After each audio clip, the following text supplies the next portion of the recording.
সেটা হচ্ছে আজকের ইউরোপ এবং আজকের আমেরিকায় সকল নাগরিক সুযোগ সুবিধা থাকার পরেও অর্থনৈতিক স্বাধীনতা নাই। এইটা তারাও ভালো মতো বুঝে না যে অর্থনৈতিক স্বাধীনতা নাই। এটা একমাত্র যে গভীরভাবে স্টাডি করবে সে বুঝতে পারবে অর্থনৈতিক স্বাধীনতা নাই। সেটি কি? আমেরিকা এবং ইউরোপে অর্থ মানেই সুদ। এই যে আমার পকেটে ক্যাশ টাকা আছে, এরকম আলাদা কোনো ক্যাশ টাকার অস্তিত্ব হতে পারে না লোন ছাড়া। এই আমার পকেটে 1000 টাকা আছে মানে 1000 টাকার বিপরীতে কি আছে? লোন আছে। 1000 টাকার বিপরীতে কি আছে? লোন ছাড়া কোনো ক্যাশ মানির অস্তিত্ব হতে পারে না, অসম্ভব।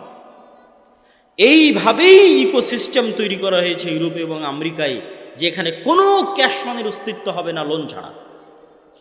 আপনি বাড়িও কিনতে পারবেন না লোন ছাড়া, জমিও কিনতে পারবেন না লোন ছাড়া, ছেলে মেয়েকে পড়াতেও পারবেন না লোন ছাড়া।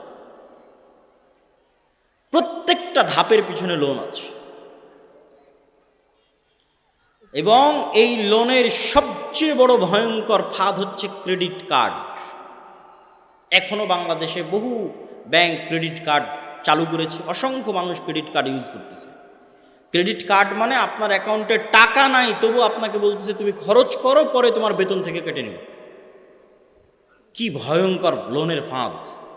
টাকা নাই, তোমার চিন্তা নাই, তুমি খরচ করো, আমি আছি তো। 1 টাকাও নাই, তারপর আপনাকে বলা হচ্ছে আপনি খরচ করেন। আপনি যখন বেতন পাবেন তখন সেখান থেকে কাটা হবে। তো যে যত বেশি ক্রেডিট কার্ডের ইউজার হবে ও অত বড় অ্যামাউন্ট পাবে। ধরেন আমি 10 বছর থেকে ক্রেডিট কার্ড ব্যবহার করতেছি, তাহলে এখন 1টা টাকা ছাড়াও আমি অন্তত 3 কোটি টাকার বাজার করে ফেলতে পারি, ব্যাংক কিচ্ছু বলবে না, যেহেতু আমি 10 বছর থেকে আর ক্রেডিট কার্ড ইউজ করতেছি। তো আমেরিকাতে যখন আপনি একটা বাসা ভাড়া নিতে যাবেন, তখন আপনি যদি 20-30 বছর থেকে ক্রেডিট কার্ডের ইউজার হন, তাহলে আপনার কাছে সিকিউরিটি মানি চাইবে না। ক্রেডিট কার্ড আছে তো? বলে হ্যাঁ আছে। সিকিউরিটি মানি লাগবে না, যাও। আর আপনি বলবেন যে আমি সুদ থেকে বাঁচতে চাই, অতএব আমি ক্রেডিট কার্ড ব্যবহার করব না, অগ্রিম লোন নিব না, তাহলে যে বাসা ভাড়া নিতে যাবেন ওই বাসার মালিক বলবে সিকিউরিটি মানি দাও। তো যত সিকিউরিটি মানি চাইবে অত সিকিউরিটি মানিতে আপনি 10 বছরও চাকরি করে ইনকাম করতে পারবেন না। তখন ঠিক আছে আমি ক্রেডিট কার্ড ইউজ করতেছি, তাহলে আপনি সুদে জড়িত হয়ে গেলেন। সুদ ছাড়া 1টা টাকা ক্যাশ মানি আপনার পকেটে আসতে পারে এরকম কোনো রাস্তা নেই। এটাই হচ্ছে অর্থনৈতিক দাসত্ব। আপনার অর্থনৈতিক স্বাধীনতা যতক্ষণ না থাকবে আপনি স্বাধীন মানুষ নন, আপনার আভ্যন্তরীণ স্বাধীনতা আসবে না। এই জন্য ইসলাম হচ্ছে ঋণ বিমুখ।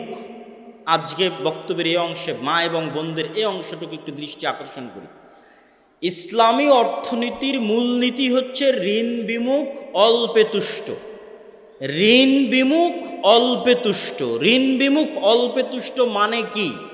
মানে হচ্ছে আল্লাহ কিন্তু কর্জে হাসানার কথা বলেছে। কত বড় করে বলেছে দেখেন, অমাইয়ুকরিদুল্লাহ করজান হাসানা। যে ব্যক্তি কর্জে হাসানা দিল সে আল্লাহকে কর্জে হাসানা দিল। বলেন আল্লাহু আকবার।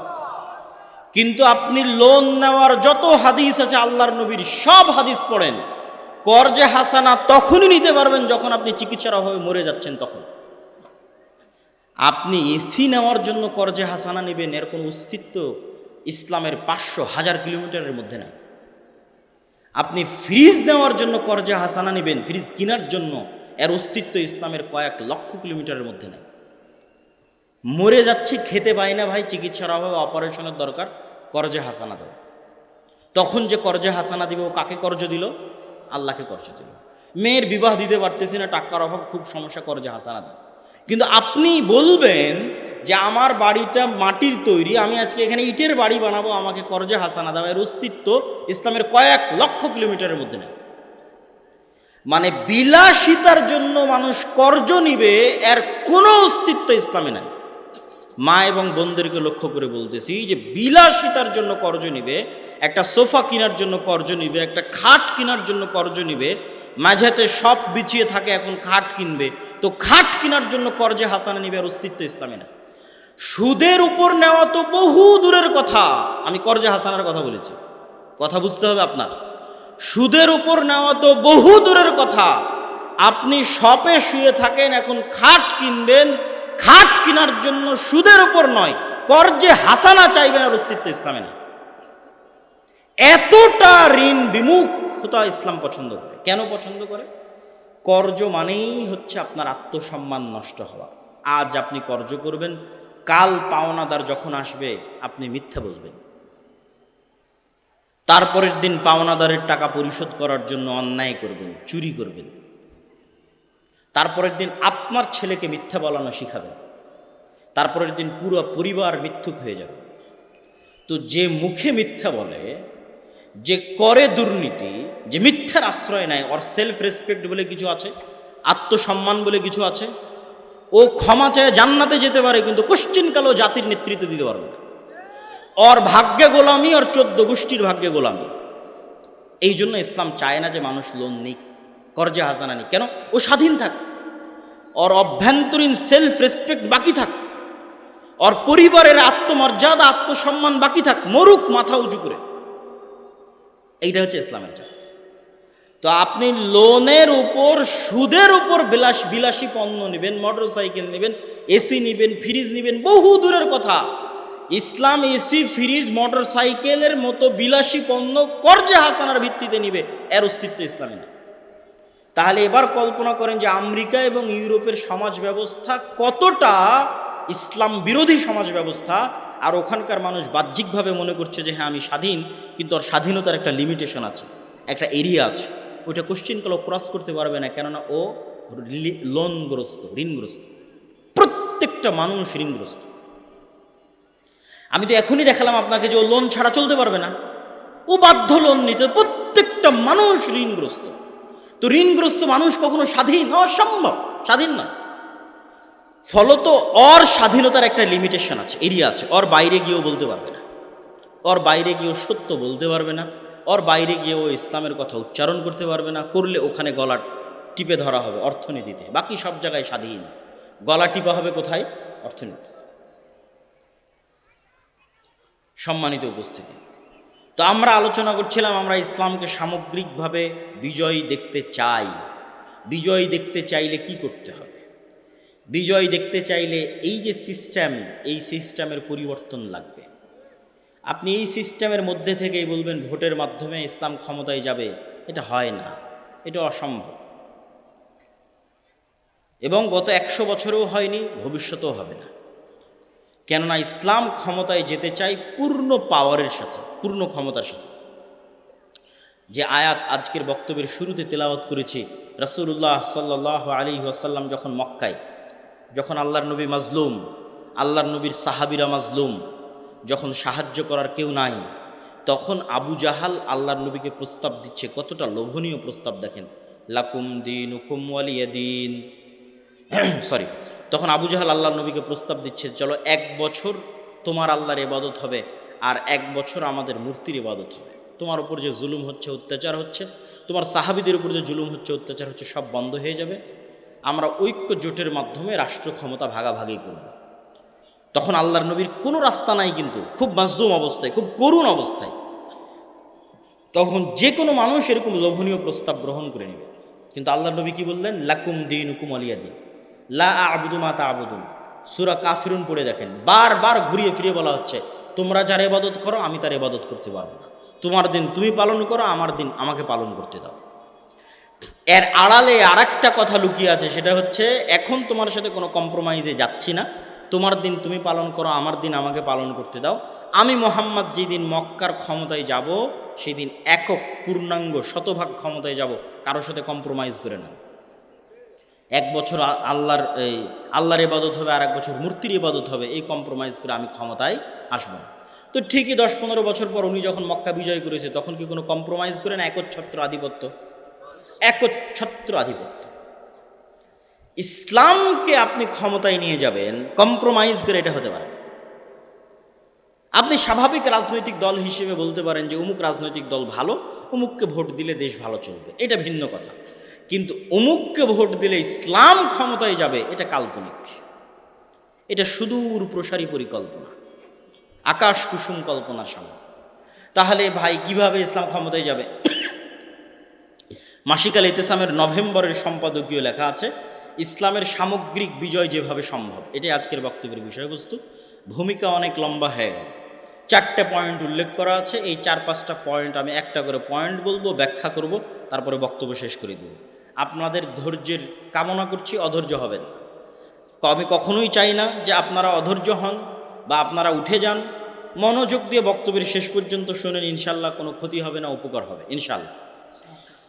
তো ইসলামের সামগ্রিক বিজয় কিভাবে সম্ভব যদি ভোট দিয়ে সম্ভব না হয়, যেটা আপনি বলছেন, মানে আপনার যদি প্রশ্ন আমাকে হয় কিভাবে সম্ভব? এক, ব্যাপক দাওয়াতি কাজ। আপনি বলবেন আপনাদেরকে জিজ্ঞেস করলেই বলেন দাওয়াতি কাজ, আর কতদিন দাওয়াতি কাজ? তো দাওয়াতি কাজের বিকল্প অতীতেও কোনো দিন ছিল না, আজও নাই, ভবিষ্যতেও হবে না। এখন আল্লাহ যদি কোনো নবী বাংলাদেশে পাঠাবেন না, কেননা শেষ নবী চলে এসেছে, কিন্তু এখন যদি কোনো আল্লাহ নবী পাঠাতেন, তো সেই নবী কি করতো বলেন তো? সবার আগে কি করত? দাওয়াত দিত। এবং যুগে যুগে যত নবী রাসূল এসেছে, সব নবী রাসূল তার যুগের সবচেয়ে শক্তিশালী শাসকের কাছে দাওয়াত নিয়ে গেছে। ইব্রাহিম আলাইহিসসালাতু ওয়াসসালাম শক্তিশালী শাসক নমরুদের কাছে দাওয়াত নিয়ে গেছে। মূসা আলাইহিসসালাতু ওয়াসসালাম বিশ্বের সবচেয়ে বড় স্বৈর শাসক ফেরাউনের কাছে দাওয়াত নিয়ে গেছে। মুহাম্মদ সাল্লাল্লাহু আলাইহি ওয়াসাল্লাম মক্কার সর্দার কাফের কুরাইশদের সর্দার আবু জাহাল, আবু লাহাবের কাছে দাওয়াত নিয়ে গেছে। তো নবীদের দাওয়াতে কাজ হতো, আমাদের দাওয়াতে কাজ হয় না কেন? আমাদের দাওয়াতের মধ্যে ইখলাস নাই, আমাদের দাওয়াতের মধ্যে নিঃস্বার্থ ভাব নাই, আমাদের প্রত্যেকের দাওয়াতের মধ্যে স্বার্থ আছে। এটা আমি নিজে দেখেছি, আমরা নিজেরাও করেছি। অতএব অন্যের দোষ দিয়ে লাভ নাই, আমাদেরটা সহ সবারটা বলতেছে। যে গত 16 বছর 2-1 জন ব্যতিক্রম হতে পারে, সবার উপর হুকুম আরোপ না করে অধিকাংশ, গত 16 বছর অধিকাংশ যত আলেম ওলামা সরকারের কাছে গেছে, সবাই নিজ নিজ কোনো না কোনো স্বার্থে গেছে। কেউ বলেছে আমার মাদ্রাসার এই কাজটা করে দেন, কেউ বলেছে আমার মাদ্রাসা, যেমন এই যে প্রধান অতিথির লিস্টে নাম দিলে আপনি একটু আমার মাদ্রাসায় সহযোগিতা করে দিবেন। আমি তো নির্বাচনের সময় দেখেছি যে প্রত্যেকটা চেয়ারম্যানের কাছে মসজিদ কমিটিগুলো যায় তার মসজিদের এসি চাওয়ার জন্য, অমুক চাওয়ার জন্য, তুমুক চাওয়ার জন্য, যে আমার মসজিদে। এবং দেখেছি যে প্রায় 50,000, 30,000, 40,000 করে চেয়ারম্যান এমপিদের বাজেট থাকে এক একটা মসজিদের জন্য। তাহলে ওই মসজিদ কমিটি এমপির কাছে যাচ্ছে কেন? দুনিয়াবি কিছু স্বার্থের জন্য। আমরা গেছি এমপি, মন্ত্রী, সচিব, ডিআইজি পর্যন্ত কেন? আমাদের দুনিয়াবি কোনো স্বার্থ হাসিল করার জন্য। কেউই শুধু ইসলামের রিপ্রেজেন্টেটিভ হিসেবে, ইসলামের প্রতিনিধি হিসেবে শুধুমাত্র ইসলামের দাওয়াত নিয়ে কোনো রাষ্ট্রীয় ব্যক্তির কাছে যায়নি। এটা অধিকাংশের কথা বলবো, থাকতে পারে 2-1 জন, কিন্তু শুধু ইসলামের দাওয়াত নিয়ে গিয়ে বলবে লা আসআলুকুম আলাইহি আজরা ইন আজরিয়া ইল্লা আলাল্লাযী ফাতারানি। নবীরা বলতো এটা, লা আসআলুকুম আলাইহি আজরা। এই ফেরাউন মুসা আলাইহিস সালাম গিয়েই বলতো, ইব্রাহিম আলাইহিস সালাম গিয়েই বলতো, দাওয়াত দিতে এসেছি, লা আসআলুকুম আলাইহি আজরা। পাল্টা উপঢৌকন ধরায় দিয়ে, পাল্টা হাদিয়া ধরায় দিয়ে, পাল্টা টাকা পয়সা ধরায় দিয়ে আমাকে আমার দাওয়াত বন্ধ করতে বলিও না। আমরা প্রতিদান চাওয়ার জন্য আসিনি, মূল্য চাওয়ার জন্য আসিনি, পাথেও চাওয়ার জন্য আসিনি। দাওয়াত দিতে এসেছি তোমার কল্যাণের জন্য নিঃস্বার্থভাবে। সুলাইমান আলাইহিস সালাম যখন হুদহুদকে দিয়ে চিঠি লিখেছিলেন রানী বিলকিসের কাছে, সাবার রানী, তখন রানী বিলকিস কি করেছিল জানেন? চিঠির উত্তরে হাজার হাজার, lakh lakh, crore crore, million million, billion billion ডলারের হাদিয়া উপঢৌকন পাঠিয়েছিল পাল্টা চিঠির সাথে, যে সুলাইমান আপনার জন্য এই সামান্য কিছু পাঠালাম, আরও যদি কিছু লাগে তো আপনার জন্য হাজির থাকবে। সাবার রানী বিলকিস যা লাগবে আপনার জন্য তাই ব্যবস্থা করে দেবে। তখন সুলাইমান আলাইহিসসালাতু ওয়াসসালামের উত্তর কোরআনে লেখা আছে। সুলাইমান আলাইহিসসালাতু ওয়াসসালাম উত্তরে বলেছিলেন, আল্লাহ আমাকে এর চেয়ে অনেক বেশি দিয়েছে। বলেন আল্লাহু আকবার। তুমি যা পাঠিয়েছো আল্লাহ আমাকে এর চেয়ে অনেক বেশি দিয়েছে। তা আমি ধন সম্পদের জন্য, টাকা পয়সার জন্য হুদহুদের মাধ্যমে তোমার কাছে চিঠি লিখে পাঠাইনি, দাওয়াত দিয়েছি নিঃস্বার্থ। দুনিয়াতে আল্লাহর নামে কারো শিরক চলবে না, শিরক বাদ দিতে হবে, আল্লাহর দাসত্ব মানতে হবে, নাহলে আমার বাহিনী তোমার রাজ্য ধ্বংস করে দেবে, মাটির সাথে মিশিয়ে দেবে। সুলাইমান টাকার কাছে বিক্রি হওয়ার জন্য আসেন, যা উপঢৌকন পাঠিয়েছে এর চেয়ে বেশি আল্লাহ আমাকে দিয়ে রেখেছে। তা আমরা কেউই তো নিঃস্বার্থভাবে দাওয়াত নিয়ে কারো কাছে যেতে পারে। এরকম আরো অসংখ্য পয়েন্ট তুলে ধরতে পারবো যে কারণে আমাদের দাওয়াত সফল নয়। আমরা দাওয়াত দিতে গিয়ে মানুষকে ছোট করি, গালিগালাজ করি, খারাপ ভাষার ব্যবহার করি, তুমুক বেদাতি, তুমুক মুশরিক, তুমুক জাহেল, তুমুক ইবলিস, তুমুক লুচ্চা, তুমুক শয়তান, যত রকমের গালিগালাজ আছে দুনিয়াতে সব আলেমুল আমাদের মুখে। অথচ আল্লাহ সুবহানাহু ওয়া তাআলা কোরআন মাজিদে মুসা আলাইহিস সালামকে বলছে তুমি ফেরাউনকে দাওয়াত দিবে ভদ্র ভাষায়, নম্র ভাষায়। তো আমি যে আপনাকে দাওয়াত দিতে এসেছি, আপনি কি ফেরাউনের চাইতে খারাপ? হ্যাঁ, আর আমি কি মুসা আলাইহিস সালামের চাইতে ভালো? আমি কি মুসা আলাইহিস সালামের চাইতে ভালো? অসম্ভব, উনি নবী। আর আপনারা ফেরাউনের চাইতে খারাপ না। তাহলে মুসা আলাইহিস সালামের মতো ভালো নবী যদি ফেরাউনের মতো খারাপ ব্যক্তির সাথে ভালো ব্যবহার করে দাওয়াত দিতে হয়, তাহলে আমার মতো একজন গুনাহগার, আমার মতো একজন পাপী, আপনাদের মতো এরকম ভালো মুমিন মুসলিম যারা আল্লাহকে এবং আল্লাহর নবীকে দিন হিসেবে, আল্লাহর নবীকে রাসূল হিসেবে স্বীকার করে, তাদের মধ্যে দাওয়াত দিতে এসে আপনাকে যদি আমি গালিগালাজ করি, তাহলে এটা দাওয়াতি মূলনীতি হলো? অসম্ভব। এরকম আরও অসংখ্য কারণ আছে। তাহলে এক নাম্বার হচ্ছে ব্যাপক দাওয়াতি কাজ করতে হবে। কেন ব্যাপক দাওয়াতি কাজ করতে হবে? এখন বাংলাদেশের যে অবস্থা, এই অবস্থায় যদি বাংলাদেশের সবচেয়ে সুফি পরহেজগার আল্লাহওয়ালা মানুষকে বাংলাদেশের রাষ্ট্র ক্ষমতায় বসানো হয় আর তাকে বলা হয় ইসলাম কায়েম করেন, পরের দিন জনগণ ওকে টেনে ক্ষমতা থেকে নামিয়ে দেবে। কেন? মানুষই এখন ইসলাম মানার জন্য প্রস্তুত নয়। অন্তত 80% মানুষকে তার নিজ লাইফে প্র্যাকটিসিং ইসলাম পালনে হতে হবে, তখন ইসলাম ক্ষমতায় গিয়ে টিকতে পারবে। এখন যে অবস্থা তাতে পারবে না। এই জন্য ব্যাপক দাওয়াতি কাজ করতে হবে, মানুষের মাইন্ড সেট আপ রেডি করতে হবে কেন ইসলাম রাষ্ট্র ক্ষমতায় দরকার। যেমন আজকে আমি বক্তব্য দিচ্ছি, এটা একটা দাওয়াতের অংশ। এই বক্তব্য আগে কেন দিতাম না? আগে এই বক্তব্য বুঝার মতো পরিবেশ মানুষের ছিল না। এখন বললে মানুষ অ্যাকসেপ্ট করবে, কেননা মানুষ একটা ভয়ঙ্কর আন্দোলন দেখেছে, গণ অভ্যুত্থান দেখেছে, তার পরবর্তী সরকার দেখছে। সুতরাং মানুষ এটা ক্যাচ করতে পারবে ইসলামের রাষ্ট্র ব্যবস্থা কেমন হতে পারে, ইসলামের রাষ্ট্র ব্যবস্থা বলতে কি বুঝায়, কেন ইসলামকে রাষ্ট্র ক্ষমতায় নিয়ে যেতে হবে, নিয়ে গেলে কিভাবে নিয়ে যেতে হবে। এক নম্বর ব্যাপক দাওয়াতি কাজ। 2 নম্বর লেখা আছে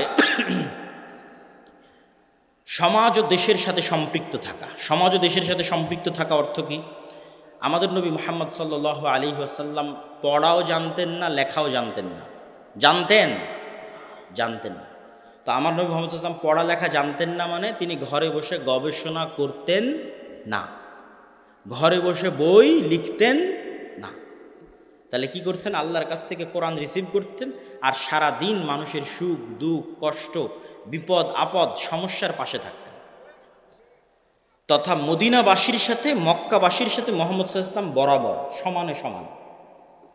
আজ যদি মদিনার কোনো মানুষের বাড়িতে খাবার না থাকে, তো সেটাও মুহাম্মদ সাল্লাল্লাহু আলাইহি ওয়াসাল্লাম জানবেন যে ওর বাড়িতে খাবার নাই, ওখানে খাবারের ব্যবস্থা করতে হবে। মানে মদিনার মানুষের সাথে ওতপ্রোতভাবে, মক্কার মানুষের সাথে ওতপ্রোতভাবে জড়িত। উনি তো গবেষকও নন, লেখকও নন। তো 5 ওয়াক্ত সালাত বাদে, কোরআন আল্লাহর কাছে শিখা বাদে বাকি সময় কাদের পিছনে দিতেন? মানুষের পিছনে। এবং উনি সৎ ন্যায়পরায়ণ হওয়ার কারণে মানুষ প্রভাবিত হতো। উনি তো অসৎ নন, মিথ্যুক নন। তাহলে যত মানুষের কাছে গেছে ওনার ভদ্র নম্র ব্যবহারের কারণে মানুষ ওনার দ্বারা কী হয়েছে? প্রভাবিত হয়েছে।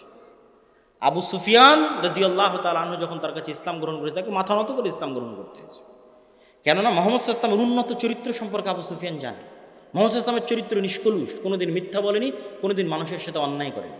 তো আবু সুফিয়ান যখন ইসলাম গ্রহণ করবে, মাথা নত করে ইসলাম গ্রহণ করতে। এই জন্য দুনিয়াতে যত নবী রাসূল আল্লাহ পাঠিয়েছে, সব নবী রাসূলকে মূল 2টা গুণ দিয়ে পাঠিয়েছে: বলবে সত্য, করবে ন্যায়। না হলে এরা নেতা হতে পারবে না দেশ জাতির। নবী রাসূলরা দেশ ও জাতির নেতৃত্ব না নিতে পারলে কিভাবে সে ইসলামের দাওয়াত ছড়িয়ে দিবে? দিতে পারবে না। কিন্তু আমরা মুসলমানেরা গোলাম হওয়ার কারণে আমাদের ওই যে বাহ্যিক আমল, যেটা বারবার বলছি, বাহ্যিক আমল দিয়ে আমার মুনাফিকি ঢাকতে চেয়েছি, কিন্তু কাজের বেলায় আমি মিথ্যুক, কাজের বেলায় আমি অন্যায়পরায়ণ।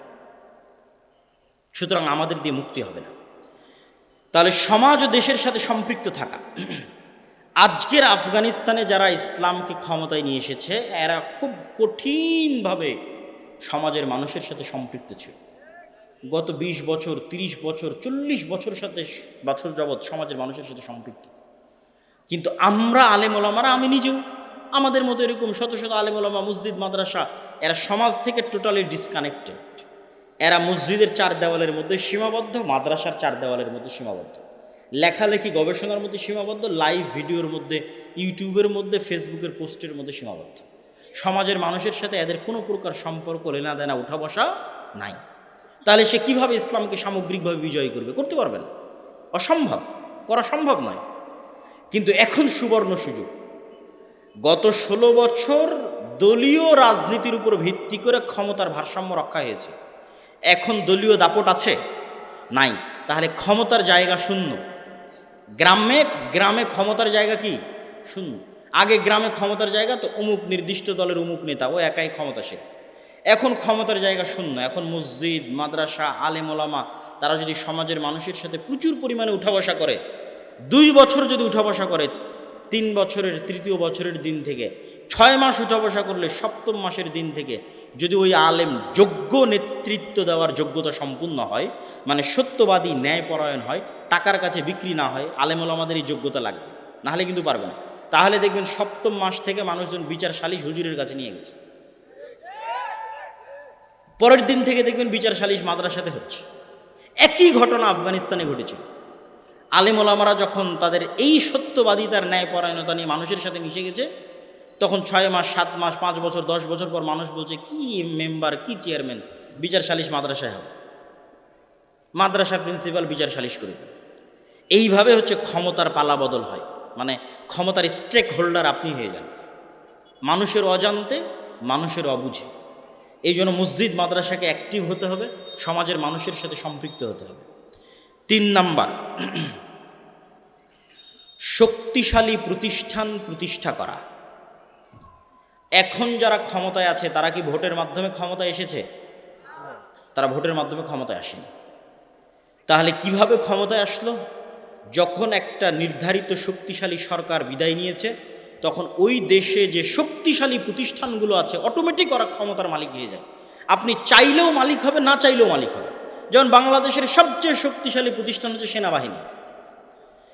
তো গত 16 বছরও সবচেয়ে শক্তিশালী প্রতিষ্ঠান সেনাবাহিনী, এখনও সবচেয়ে শক্তিশালী প্রতিষ্ঠান সেনাবাহিনী। তাহলে যখন সরকার ক্ষমতায় থাকবে না, তখন অটোমেটিক ক্ষমতা কার কাছে যাবে? সেনাবাহিনীর কাছে যাবে। গত 16 বছর সবচেয়ে শক্তিশালী মিডিয়া প্রথম আলো, ডেইলি স্টার, এখনও সবচেয়ে শক্তিশালী মিডিয়া প্রথম আলো, ডেইলি স্টার। তাহলে যখন ক্ষমতা থাকবে না, তখন ক্ষমতা কার কাছে যাবে? প্রথম আলোর কাছে যাবে, ডেইলি স্টারের কাছে যাবে। গত 16 বছর সবচেয়ে শক্তিশালী অর্থনৈতিক প্রতিষ্ঠান ব্রাক। আপনার মাদ্রাসার বাৎসরিক আয় ব্যয় কত হয়? ব্রাকের বাৎসরিক আয় ব্যয় 12,000 কোটি টাকা। 12,000 কোটি টাকা। আপনার মাদ্রাসায় কয় টাকা আয় ব্যয়? সারা বাংলাদেশের সবগুলো মাদ্রাসা মিলে 12,000 কোটি টাকা হবে। 100 কোটি টাকাও হবে না। 100 কোটি টাকা হওয়া কঠিন আছে, 1000 কোটি টাকা তো বহু দূরের কথা। তাহলে ব্রাক গত 16 বছর সবচেয়ে শক্তিশালী অর্থনৈতিক প্রতিষ্ঠান, এখনও সবচেয়ে শক্তিশালী বেসরকারি অর্থনৈতিক প্রতিষ্ঠান। তাহলে সরকার যখন ক্ষমতায় থাকবে না, তখন ক্ষমতা কার কাছে যাবে? ব্রাকের কাছে। তাহলে এখন যারা ক্ষমতায় আছে তারা কারা? এই শক্তিশালী প্রতিষ্ঠানগুলো ক্ষমতায় আছে। ব্রাক ক্ষমতায় আছে, গ্রামীণ ব্যাংক ক্ষমতায় আছে, ডেইলি স্টার ক্ষমতায় আছে, প্রথম আলো ক্ষমতায় আছে, সেনাবাহিনী ক্ষমতায় আছে। এটা অটোমেটিক হয়, এটার জন্য ভোট লাগে। কিন্তু এই যে আপনার কোটি কোটি ভোটার আছে, কোটি কোটি ভোটারের একটাও তো প্রতিনিধিত্বকারী প্রতিষ্ঠান নেই। 16 কোটি 18 কোটি ভোটার, মুসলিম ভোটার, এত পঙ্গপালের মতো, পানির স্রোতের মতো ভোটার দিয়ে কোনো লাভ আছে? এগুলো একটা ভোটারের প্রতিনিধিত্ব করার মতো একটা শক্তিশালী প্রতিষ্ঠান নেই। হুজুরেরা অনেক মারামারি ফাইট করে একজন মাত্র মন্ত্রী ঢোকাতে পেরেছে ধর্মমন্ত্রী হিসেবে। আর এতগুলো ভোটার থাকার পরও, আর যদি শক্তিশালী প্রতিষ্ঠান থাকতো, মারামারি করা লাগতো না, ফাইটও লাগতো না, ভাই এমনি ক্ষমতা আপনার কাছে আসতো। তাহলে ওই যে আপনি চিন্তা করতেছেন আপনি এখনই ক্ষমতায় যাবেন ভোট দিয়ে, এটা পাগলামি। এখনই যাবেন, আবার এখনই বাদ হয়ে যাবেন। মানে এখনই ক্ষমতায় যাবেন, 3 বছর পর আবার আপনি বাদ হয়ে গেছেন। নাই, আপনি 50 বছরের চিন্তা করেন, 100 বছরের চিন্তা করেন। এই যে বিশাল নির্বাচনী লড়াই হলো আমেরিকাতে, ডোনাল্ড ট্রাম্প আর জো বাইডেন আর কমলা হ্যারিসের বিশাল লড়াই, বারাক ওবামা অংশগ্রহণ করলো, ডোনাল্ড ট্রাম্প বিজয়ী হলো। এই নির্বাচনী লড়াইয়ের ধারে কাছে কিলোমিটারকে কিলোমিটারে আপনি ইহুদিদের দেখতে পাবেন না। অথচ ডোনাল্ড ট্রাম্প ক্ষমতায় আসুক আর কমলা হ্যারিস, জো বাইডেন ক্ষমতায় আসুক, ক্ষমতা কার হাতে? ইহুদিদের হাতে। ক্ষমতা কাদের হাতে? কেন ইহুদিদের হাতে? ওই ডোনাল্ড ট্রাম্পও টাকা নিয়েছে ইহুদির কাছে, কমলা হ্যারিসও টাকা নিয়েছে ইহুদির কাছে। ডোনাল্ড ট্রাম্পও মিডিয়া ব্যবহার করেছে ইহুদির, আর কমলা হ্যারিসও মিডিয়া ব্যবহার করেছে ইহুদির। তাহলে ইহুদির দল লাগেনি, ইহুদির রাজনীতি করা লাগেনি। ইহুদি কি করেছে? শক্তিশালী অর্থনৈতিক প্রতিষ্ঠান তৈরি করেছে। আমেরিকার সবচেয়ে শক্তিশালী অর্থনৈতিক প্রতিষ্ঠান ইহুদিদের, আমেরিকার সবচেয়ে শক্তিশালী মিডিয়া ইহুদিদের। সুতরাং ও ক্ষমতায় না গিয়েও ক্ষমতায় আছে। গত 200 বছর ক্ষমতায় ছিল, এখনো ক্ষমতায় আছে।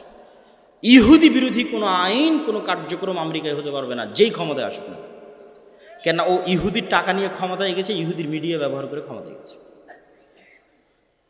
এই জন্য ইহুদিদের কাছে আমাদের এবং আপনাদের অনেক শিক্ষার আছে। তার মানে আমি ইহুদিদের প্রশংসা করছি এটা নয়। ইহুদিরা অভিশপ্ত, কিন্তু পৃথিবীর বাস্তবতা একমাত্র ইহুদিরাই জানে, মুসলমানেরা জানে আর ইহুদিরা জানে। কেন অভিশপ্ত সেটাও বলছি, আর কেন ইহুদিরা একমাত্র সত্য বাস্তবতা জানে সেটাও বলছি।